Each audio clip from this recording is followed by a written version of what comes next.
একজন সাহাবী রাসূল সাল্লাল্লাহু আলাইহি ওয়াসাল্লাম বলেছেন, আল্লাহ তাআলার কাছে দোয়া করেছেন, হে আল্লাহ, আমার উম্মার সকাল বেলার কাজের মধ্যে তুমি বরকত দাও।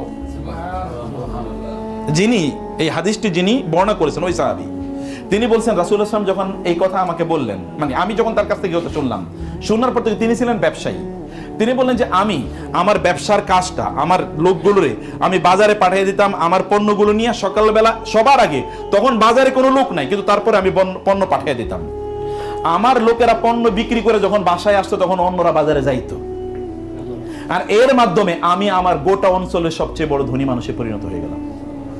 কাজ করছে শুধু একটা, শুধু শুরু করছে কি সকালবেলা কাজ শুরু করছে। এখন আপনি you start your job early, ফজরের পরে শুরু করেন, ফজরের পরে ঘুমকে হারাম করে দেন যে আমি ফজরের পরে ঘুমাবো না। আপনি 5 বছর কাজ করে দেখেন কি হয়।